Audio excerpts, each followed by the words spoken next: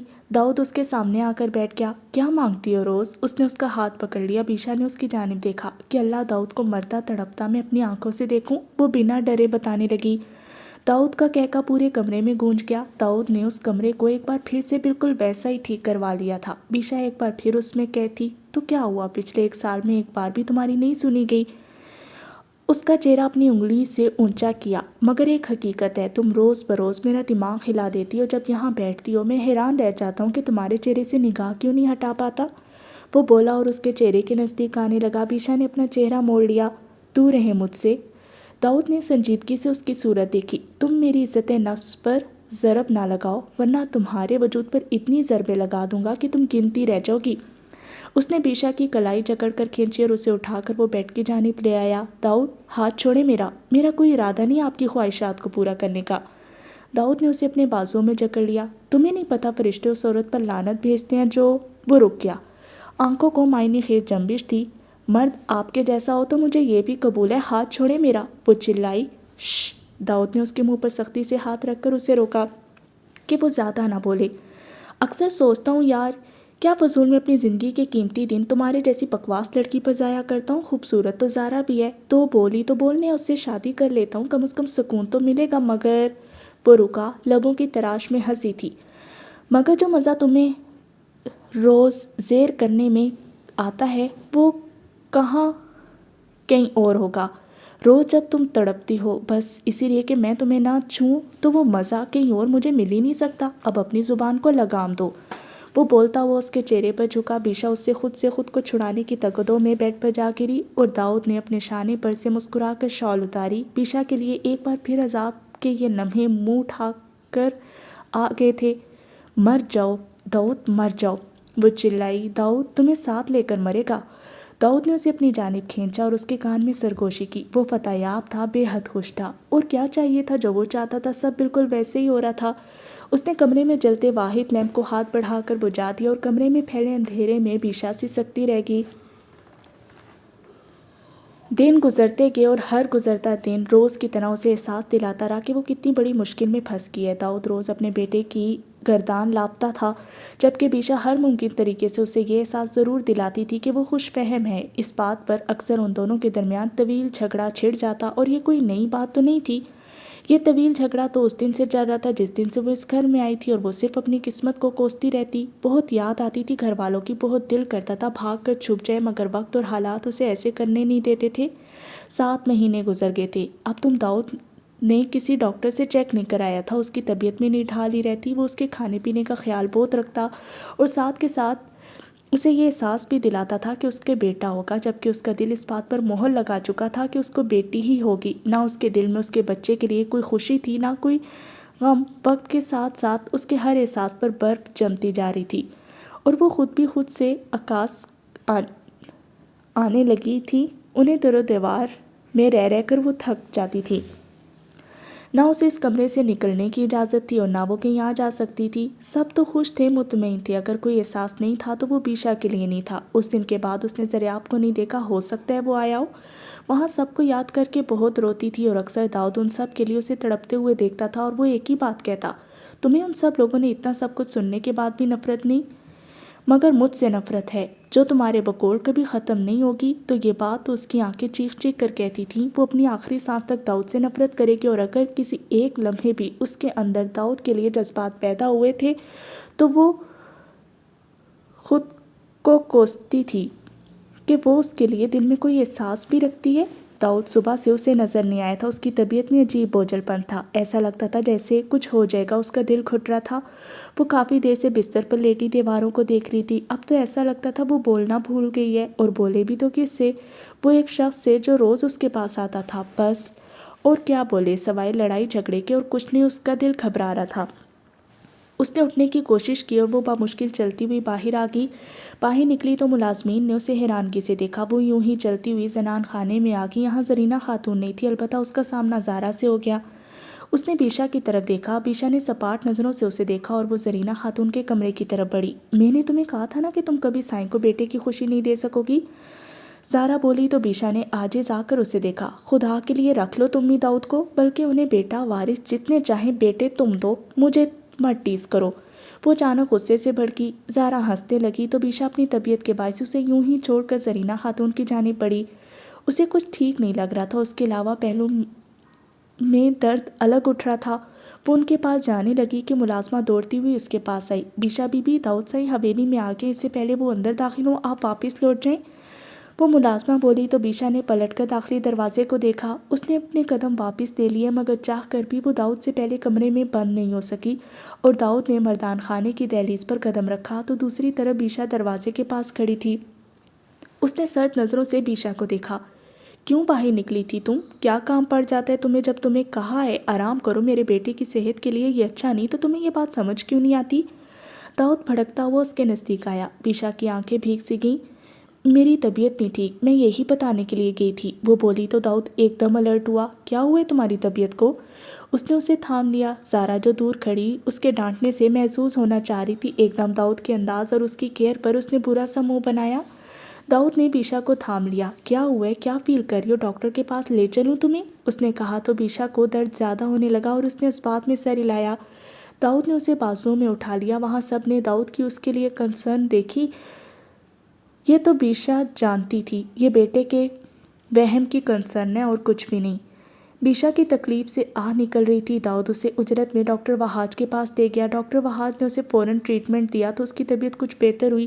آپ کی ڈائٹ ٹھیک نہیں ہے، آپ ٹھیک سے خوراک لیا کریں، وہاج اس سے بولا اور اس کو کچھ میڈیسن لکھ کر دیں۔ اس وقت بیشا، ڈاکٹر وہاج اور صرف ایک نرس کھڑی تھی۔ ڈاکٹر، میرے بیٹا ہے یا بیٹی؟ بیشا پوچھنا نہیں چاہتی تھی، مگر وہ جانتی تھی داؤد لازمی پوچھے گا، تبھی اس نے پہلے پوچھنے کا سوچ لیا۔ ڈاکٹر وہاج نے اس کی صورت دیکھی۔ بیٹی، وہ بولا۔ اسے اس لڑکی پر ترس بھی آیا، اتنی سی عمر میں وہ کتنے جھمیلوں میں پڑ گئی۔ بیشا نے زور سے آنکھیں بند کر کے کھولی۔ نرس اور ڈاکٹر وہاج اسی کی جانب دیکھ رہے تھے۔ پلیز ڈاکٹر، آپ کا مجھ پر احسان ہوگا، داؤد جب یہ پوچھے تو انہیں مت بتائیے گا کہ بیٹا ہے یا بیٹی، وہ کہنے لگی تو ڈاکٹر وہاج نے سر ہلا دیا اور وہ باہر نکل گئے۔ تبھی بیشا کو ملازم نے بتایا کہ داؤد کو کسی کام سے جانا پڑا تھا، وہاج نے اسے یہاں ایڈمٹ کر لیا تھا، شام تک اسے ڈسچارج مل جاتا۔ بیشا نے چند گھڑیوں کے لیے اسے ہی سکون کا سانس لیا۔ وہ نرس کو دیکھنے لگی، یہ وہی نرس تھی جس کو اس نے اپنا پینڈنٹ دیا تھا۔ اب تک داؤد کی نگاہ نہیں گئی تھی، اگر گئی بھی تھی تو اتنے جھمیلوں میں اس نے توجہ نہیں دی، اگر دے دیتا تو لازمی وہ اس نرس کو ڈھونڈ نکالتا اور واپس لے آتا۔ اس نے نگاہ پھیر لی۔ اچانک روم کا دروازہ کھلا، اس نے آنکھیں کھولیں تو سامنے یشم خان کھڑا تھا۔ وہ ایک لمحے کے لیے اس کو چونک کر دیکھنے لگی۔ آپ، اس نے کہا تو وہ اس کے نزدیک آیا۔ اتنے عرصے سے تمہاری حویلی میں روز آتا رہا ہوں، صرف یہ دیکھنے کی کوئی ایسا چور راستہ ملے جس میں تمہیں آزاد کرا سکوں وہاں سے۔ یشم اس کے نزدیک آیا۔ بیشا حیرانگی سے اسے دیکھنے لگی۔ کیا مطلب؟ آپ یہاں کیوں آئے؟ آپ جائیں یہاں سے، داؤد نے دیکھ لیا تو وہ آپ کو نقصان پہنچائے گا۔ میں ڈرتا نہیں ہوں اس سے، تم صرف یہاں سے بھاگنے کے بارے میں سوچو بیشا، ایسا موقع تمہیں روز نہیں ملے گا۔ یشم اس کے بیڈ کے نزدیک آ گیا۔ اور آپ ایسا کیوں چاہتے ہیں؟ بیشا کو حیرت تھی، اسے تو لگا کہ یشم خان کی یہ دادا جان یا پری، یہ سب چیپٹر شاید اس کی زندگی کے اچھے دن تھے جو گزر گئے اور ختم ہو گئے۔ یشم ہلکا سا مسکرایا اور اس کے نزدیک بیٹھ گیا۔ بیشا کو فکر تو تھی، مگر یہ بھی تسلی تھی کہ داؤد یہاں نہیں ہے، اور وہ یشم کو دیکھ رہی تھی جس کے انداز و اطوار کتنے مختلف لگ رہے تھے۔ سمجھ نہیں پا رہی تھی وہ کہ اس کو ہوا کیا ہے۔ اس سے پہلے یشم کچھ بولتا بیشا نے سوال کر لیا، پری کیسی، اس کی طبیعت ٹھیک ہے؟ اس نے پوچھا تو یشم نے سر ہلایا۔ بس پینک اٹیکس ہوتے ہیں اسے، بہت حساس ہے وہ بولا اور کچھ بولنے کے لیے منہ کھولا ہی تھا کہ بیشا پہلے بول اٹھی، کیا جو آپ بولنا چاہ رہے ہیں وہ جانتی ہے؟ بیشا اس کے منہ سے نہیں سننا چاہتی تھی جو اس کی آنکھوں میں دیکھ رہی تھی، اور اسے افسوس بھی تھا کہ کس لمحے میں یشم خان نے یہ محسوس کیا۔ یشم نے چونک کر اس کی طرف دیکھا اور مسکرا دیا۔ میری اور اس کی منگنی دادا جان کی پسند ہے یا پری کی؟ دادا جان نے مجھے بہت فورس کر کے اس منگنی پر آمادہ کیا تھا اور میں بھی مان گیا تھا، مگر وہ دونوں ہی جانتے ہیں کہ اگر کبھی مجھے زندگی میں کسی میں انٹرسٹ ہوتا ہے تو وہ دونوں مجھے کچھ نہیں کہہ سکتے، اور نہ ہی میں اس بارے میں جواب دہ ہوں۔ یشم نے اسے تفصیلی بتایا۔ مجھے لگتا تھا آپ ایک فیئر انسان ہے، لیکن آج ایسا لگ رہا ہے مرد تو مرد ہوتا ہے، اس میں فیئر کہاں سے آ گیا؟ اپنی مرضی اپنی طاقت کا استعمال کرنا جانتا ہے۔ پیشا خاموش ہوگی۔ ایسی باتیں کیوں کر رہی ہو؟ تمہاری داؤد سے جان میں چھڑوا دوں گا، ہم اس پر کیس کریں گے، وہ تمہیں اس طرح قید کر کے نہیں رکھ سکتا۔ وہ بولا تو ذرا غصے میں آ گیا۔ پیشا اس کی جانب دیکھنے لگی، انداز بالکل سنجیدہ تھا۔ آپ جانتے میرا بھائی وکیل ہے، میرے بابا ریٹائرڈ آفیسر، جب یہ دونوں مل کر بھی داؤد کا کچھ نہیں بگاڑ سکے تو آپ کیسے کچھ بگاڑیں گے؟ وہ سپاٹ انداز میں بولی، پیشا میں تم سے پلیز وہ الفاظ مت کہیے گا جس سے مجھے بے حد شرمندگی ہو کہ میں شادی شدہ ہوں۔ آپ کو لگتا ہے مجھے دیکھ کر میں آپ کی اس بات کو افورڈ کر سکتی ہوں؟ یہاں میرے ماتھے پر لکھا ہے کہ میں صرف داؤد ابراہیم کی ہوں، اور یہ بات میں جان گئی ہوں کہ میں چاہ کر بھی اس سے الگ نہیں ہو سکتی، میں اسی کی رہوں گی۔ اور پری کے سامنے مجھے شرمندہ نہ کرے، دوبارہ میری حویلی کبھی مت آئیے گا، وہ کہہ کر آنکھیں جھکا گئی۔ یشم اس کی جانب دیکھتا رہا۔ تم سکون سے سوچ لو، ویسا کچھ نہیں ہے جیسا تم سوچتی ہو، تم نے خود کو خود ہی داؤد کی قید میں رکھ لیا ہے۔ تم اگر اس سے آزاد ہونا چاہو تو میں تمہیں آزاد کرواؤں گا، اور اس کے بعد اس نے اس کی بات اچک لی۔ اس کے بعد کیا کریں گے؟ مجھ سے شادی کریں گے؟ اور پری؟ وہ تو بے قصور ماری گئی، وہ ایک بیمار لڑکی ہے، یشم بولا۔ بس کریں یشم خان، آپ سے ان باتوں کی توقع نہیں تھی مجھے، کچھ تو ٹھکا رہنے دیں میری آنکھوں کے سامنے۔ وہ ایک دم غصے سے چلائی، نہ ہی مجھے آپ میں دلچسپی ہے، اور نہ ہی کسی ایک دن بھی میں نے یہ سوچا کہ مجھے آپ کے بارے میں سوچنا چاہیے، کیونکہ مجھے اچھا لگتا تھا جب آپ پری کا خیال رکھتے تھے، ہر چیز کو اگنور کر کے یہ پرواہ نہیں کرتے تھے کہ پری کو کیا ایشو ہے، اور ساری زندگی آپ کو اس ایشو کے ساتھ رہنا ہے۔ در حقیقت میں آپ کے لیے صرف ظاہری اٹریکشن ہوں، یا کہیں نہ کہیں آپ کو صرف مجھ سے ہمدردی ہے، جبکہ آپ کے اندر پری ہی ہے۔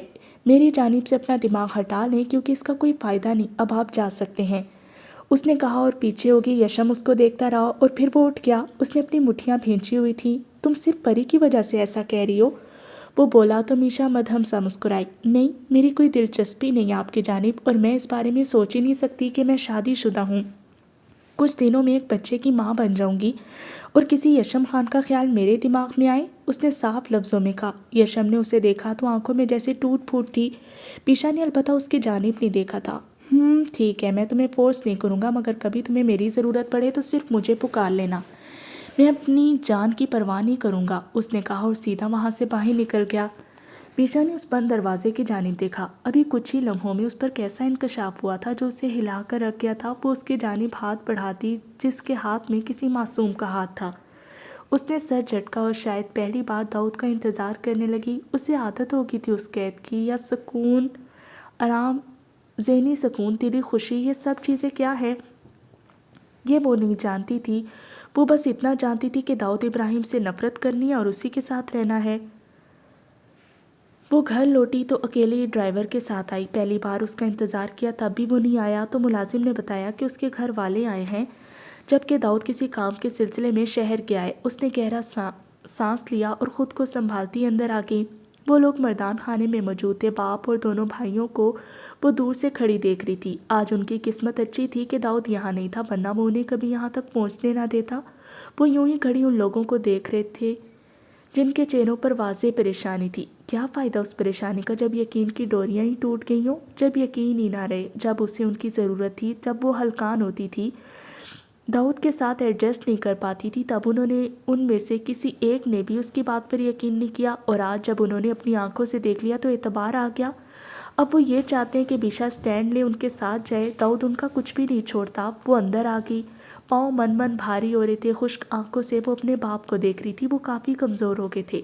وہ ان کے قریب آ گئی۔ شاید اس کے جلتے تڑپتے دل کو ان کی قربت میں سکون مل جاتا۔ وہ لوگ بھی انہیں دیکھ چکے تھے۔ اس کے نزدیک آنے پر ایک دم کھڑے ہوئے۔ کیسے ہیں آپ بابا؟ لگ رہا تھا صدیوں بعد انہیں دیکھا ہو۔ وہ بولی تو اپنی بیٹی کی حالت دیکھ کر ان کی طبیعت خراب ہونے لگی، جسے سنبھال کر انہوں نے بیشا کو کھینچ کر سینے میں بھیج لیا۔ بیشا، میری بچی، میں لینے آیا ہوں تمہیں، ساتھ چلو میری بیٹی، کیا حال بنا لیے تم نے اپنا؟ وہ بولے۔ بیشا خاموشی سے کھڑی رہی۔ اس کی آنکھوں سے ایک آنسو نہیں ٹوٹا۔ اس نے دھاڑیں نہیں ماری کہ اس کا سینہ پھٹ گیا، چھلنی ہو گیا۔ تب آئے وہ لوگ اب انہیں خیال آیا کہ اسے ان کے ساتھ چلے جانا چاہیے۔ پیچھے مڑ کر ان بہت سارے دنوں میں اس نے کتنی بار دیکھا کون نظر آیا اپنا۔ اس نے آواز دی تنہائیوں میں کہ کوئی تو اپنا ہو، کون تھا اپنا؟ اور آج جب وہ ختم ہوگی، جب کچھ بھی نہیں رہا، تو وہ لوگ ہمدردی کے لیے آگے۔ وہ چند لمحے یوں ہی کھڑی رہی۔ بیشا کچھ تو بولو میرے بیٹے، کچھ بھی بولو، سنا دو مجھے، میں تمہارا باپ کے لانے کے لائق ہی نہیں، مارو پیٹو مجھے، میں نے باپ ہونے کا حق ادا نہیں کیا۔ بیشا وہ رو رہے تھے، اسے تکلیف ہوئی ان کے آنسو سے۔ میں بالکل ٹھیک ہوں بابا، دیکھے محل جیسا گھر، بڑا نام، بڑے بڑے لوگ اور بڑی بڑی میں، اور بہت بڑا داؤد، میرے پاس سب تو ہے، اور چاہیے کیا ایک لڑکی کو؟ اگر آپ بات کریں گے کہ ایک لڑکی کو عزت محبت چاہیے ہوتی ہے تو اب مجھے اس کی ضرورت نہیں رہی۔ پاپا میں نے بہت کم عرصے میں بہت کچھ سیکھ لیا، اور ایسا سبق سیکھ لیا جہاں مزید مجھ میں کچھ بھی سیکھنے کی ہمت نہیں۔ میں بہت خوش ہوں یہاں، آپ میری فکر نہ کریں۔ وہ دیکھیں میرا قید خانہ، یہاں سے باہر جھانکنے کی بھی مجھے اجازت نہیں، مگر میں خوش ہوں کیونکہ ان دروں دیواروں نے میری سسکیاں سنی ہیں۔ اب میں ان کے ساتھ بے وفائی کر کے یہاں سے نہیں جانا چاہتی۔ یہ لان شاید ان بہت سارے مہینوں میں نے 5 بار دیکھا ہے۔ مجھے نہیں پتا یہ پورا محل کیسے دکھتا ہے، لیکن میں خوش ہوں کیونکہ میری دلچسپی ہی مر گئی۔ دیکھیں میرے کپڑے، آج تک میں نے کوئی نیا لباس نہیں پہنا، مگر میں خوش ہوں کیونکہ یہ لباس، یہ دوپٹہ میرے آنسو پونچھتا رہا ہے۔ میں تو خوش ہوں ان سب کے ساتھ۔ یہ زیورات، یہ توق کی طرح چپٹے زیورات ہر عورت کا خواب ہوں گے، مگر میرا کوئی خواب نہیں پاپا۔ میرا خواب آپ جانتے ہیں کیا ہے؟ میں تو بس اس خواب کے پورے ہونے کی منتظر ہوں۔ وہ دن آئے گا بابا جب میں اپنی آنکھوں سے دیکھوں گی، جس دن داؤد ابراہیم بھسم ہو جائے گا۔ میرا خواب صرف اس کی بربادی ہے۔ وہ خاموش ہو کے سانس جیسے پھول گیا۔ آپ لوگ چلے جائیں، میں نہیں چاہتی وہ یہاں آئے اور آپ میں سے کسی کو کوئی نقصان پہنچائے۔ میں پولیس لے کر آؤں گا، تمہیں یہاں سے لے جاؤں گا۔ میرے ایک فون کی دیر ہے اور میں نے کمشنر سے بات کر لی ہے، وہ داؤد کو اریسٹ کر لے گا۔ تم ہمارے ساتھ چلو، تمہیں ڈرنے کی ضرورت نہیں۔ بیشا نے ذریعہ کی جانب دیکھا۔ پھر کیا ہوگا؟ انداز میں کچھ نہیں تھا، کوئی جذبہ نہیں تھا، ایسا لگ رہا تھا جذبہ ہر احساس سے آری ہو گئی ہے۔ بیشا تم آزاد ہو جاؤ گی۔ ذریعہ نے اسے شانوں سے تھام لیا۔ جہان کی ہمت ہی نہیں پڑی اس کی جانب بڑھنے کی۔ وہ اپنی بہن سے بات کرنے کے لیے لفظوں کو تلاش رہا تھا۔ اس نے بھی تو بیشا کا بہت دل دکھایا تھا۔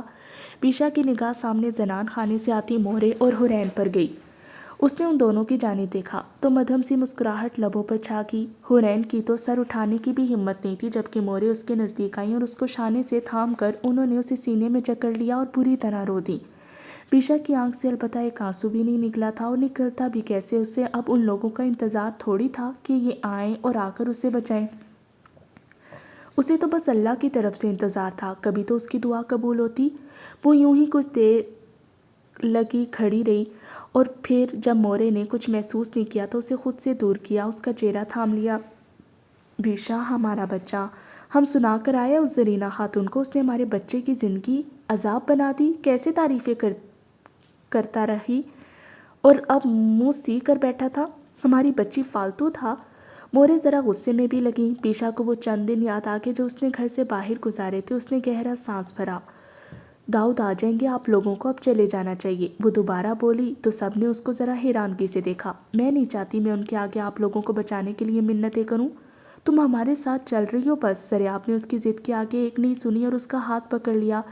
لالا نہیں، مجھے کہیں نہیں جانا۔ وہ جانتی تھی داؤد اسے ایک لمحے بھی دور جانے نہیں دے گا، الٹا وہ اس کے گھر والوں کو تکلیفیں دے گا، جس سے اور کچھ نہیں اسے بہت اذیت ہوگی۔ لالا پلیز مجھے چھوڑ دیں، آپ کیوں کر رہے ہیں؟ میں آپ لوگوں کے ساتھ جانا نہیں چاہتی۔ بیشا ذریعہ ایک پل کے لیے رکا۔ ہم نے تمہاری بات پر یقین نہیں کیا، اس کی سزا ہمیں دو، خود کو نہیں۔ میں نے پہلے ہی اپنی بے وقوفی سے بہت کچھ غلط کر دیا، مگر اب آگے اور نہیں، وہ بولا اور زبردستی بیشا کو وہاں سے لے جانے لگا۔ بیشا انہیں روکتی رہ گئی۔ اس وقت نہ ہی داؤد کے خاص ملازم تھے اور نہ ہی داؤد، اور جو کوئی تھا بھی وہ نظریں چرا کر ادھر ادھر ہو گیا، جیسے چاہتا ہو کہ وہ واقعی یہاں سے چلی جائے۔ بیشا سب کو دیکھ رہی تھی، اس کا دل کانپ سا گیا آنے والے وقت کے بارے میں سوچ کر کہ کیا ہوگا، مگر ذریعہ نے ایک نہیں سنی اور وہ اسے وہاں سے لے کر نکل آیا۔ یہ حیران کن معجزہ تو تھا، مگر آنے والے وقت میں وہ یہ جانتی تھی کتنی مشکلات پیدا کرے گا۔ داؤد کو اگلا دن لگ گیا تھا وہاں سے نکلنے میں۔ اس نے گاؤں میں قدم رکھا ہی کہ اس کی گاڑیوں کو پولیس کی بھاری نفری نے روک لیا۔ اس نے چونک کر پولیس کی گاڑیوں کو، پھر اپنے ملازم کو دیکھا جو خود بھی نہیں جانتا تھا۔ اس کی گاڑی کا شیشہ بجایا گیا۔ مسٹر داؤد، آپ کے خلاف اریسٹ وارنٹ ہے ہمارے پاس، اپنی بیوی کو وائلنس اور ان پر تشدد کرنے کا کیس ہے، آپ کو ہمارے ساتھ چلنا ہوگا۔ وہ انسپیکٹر اس کے علاقے کا نہیں تھا، یہاں تک کہ اس کے حلقے کا بھی نہیں تھا، یہ کوئی ینگ انسپیکٹر تھا۔ داؤد نے اس انسپیکٹر کی جانب دیکھا۔ کس نے یہ رپورٹ بنوائی ہے؟ اسے کچھ اندازہ تو تھا مگر وہ نام سننا چاہتا تھا۔ ایڈوکیٹ ذریعہ نے آپ کے خلاف رپورٹ کروائی ہے۔ ہمارے پاس زیادہ وقت نہیں ہے، آپ کے سوالوں کا جواب دیں۔ اس انسپیکٹر نے داؤد کے سوالوں کو خاطر میں نہ لاتے دروازہ کھولا۔ ایک منٹ، وہ دھاڑا، جبکہ اس کی پیشانی کی رگیں اشتعال کے مارے پھٹنے کو تھی۔ کیا ثبوت ہے میرے خلاف؟ اس نے سختی سے دانت بھیجتے ہوئے اس انسپیکٹر سے پوچھا۔ یہ سوال آپ کا وکیل کرے تو زیادہ مناسب ہے۔ اب آپ اترنے کی زحمت کریں گے یا میں کھینچ کر نکالوں؟ اس انسپیکٹر نے سر موڑی سے کہا تو داؤد نے مڑ کر اپنے خاص ملازم کو دیکھا۔ اس وقت انہیں عزت کی دھجیاں اڑ جاتی اگر داؤد کے ہاتھوں میں ہتھ کڑی ڈال کر وہ اسی کے گاؤں سے اسے گھسیٹ کر لے جاتے۔ داؤد کے اندر بدلے کی آگ بھر آئی۔ سائیں، میں چلا جاتا ہوں آپ کی جگہ۔ اس کے ملازم جلدی سے نکلا اور انسپیکٹر کو سمجھانے لگا۔ داؤد خاموش بیٹھا تھا جبکہ انسپیکٹر نے بنا کسی لحاظ کے کھینچ کر تھپڑ اس کے خاص ملازم کے گال پر جڑ دیا۔ رشوت لگائے گا مجھے؟ وہ اس کا گریبان پکڑتا غصے سے چلایا اور اس ملازم کو پیچھے دھکیل کر اس نے داؤد ابراہیم کو گاڑی میں سے باہر کی جانب کھینچا تو داؤد نے اس کے ہاتھ جھٹک دیے۔ بہت پچھتاؤ گے تم، وہ نفرت سے بولا تھا۔ اسے بالکل اس چیز کی امید نہیں تھی۔ اب پچھتانے کا وقت تیرا آ چکا ہے۔ تیرے خلاف کسی ایک انسان نے بھی گواہی دے دی تو ساری عمر جیل میں سڑے گا۔ وہ غصے سے داؤد پر بولا تو داؤد مدھم سا مسکرا اٹھا۔ انسپیکٹر نے داؤد کے باہر نکلتے ہی اس کے دونوں ہاتھوں میں ہتھ کڑیاں ڈال دیں۔ اس کی کھٹاکھٹ تصویریں لی جانے لگیں۔ ذریعہ نے پوری طاقت لگا دی تھی، کسی اور صوبے سے پولیس بلا کر اس پر اٹیک کرایا تھا کہ پنجاب پولیس کو تو خرید ہی چکا تھا۔ اور انسپیکٹر رضا وہ انسان تھا جو شاید ہی کسی کو بخشتا ہو، مگر وہ سب بھول رہے تھے۔ سامنے داؤد ابراہیم تھا۔ داؤد نے کوشش کی کہ وہ اس کے ہاتھ میں ہتھ کڑیاں نہ ڈالے مگر اس نے جان بوجھ کر اس کے ہاتھ میں ہتھ کڑیاں ڈالی۔ آنکھوں میں شب بیداری کی سرخی کے ساتھ ساتھ غصے کی لہر بھی تھی۔ اسے سب کے سامنے لے جایا جا رہا تھا۔ وہاں لوگ اکٹھے ہو کر داؤد کو دیکھ رہے تھے۔ داؤد نے ایک نظر سب کی جانب دیکھا۔ اس وقت جو اس کے اندر چل رہا تھا شاید ہی وہ اگر اسے واضح کر دیتا تو اس انسپیکٹر کو اتنی دردناک موت دیتا کہ اس کی 7 نسلیں بھی یاد رکھتیں۔ داؤد پولیس کی گاڑی میں سوار ہو گیا۔ اس کی پیشانی پر پہلی بار پسینہ پھوٹ آیا تھا۔ آج اس کی عزت نفس معاشرے میں اس کے باپ کی عزت پر جو کالک لگی تھی، ذریعہ ساری عمر بھی دھوتا تب بھی نہ مٹتا۔ وہ خاموش بیٹھا تھا جبکہ اس کے ملازم کو اریسٹ نہیں کیا گیا۔ شاید جان بوجھ کر یہ تسلیم صرف داؤد ابراہیم کے حصے میں لکھوائی گئی تھی۔ داؤد ابراہیم جیسا سیٹ جو لوگوں کو پیسوں سے خریدے، اس کی بندوق کے آگے کوئی روک ٹوک نہیں تھی۔ وہ جس کو چاہتا اس کو نقصان پہنچا دیتا۔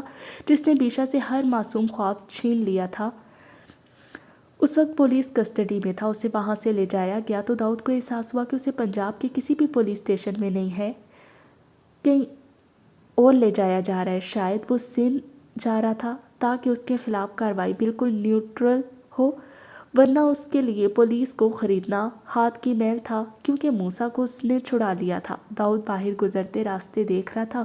اس کے ساتھ وین میں کوئی نہیں تھا۔ اس نے ذریعہ کا نام لفظوں میں چبا ڈالا۔ بن پانی کی مچھلی کی طرح تڑپا تڑپا کر نہ ختم کر دیا تمہیں تو کہنا کوئی داؤد ابراہیم پیدا ہوا تھا۔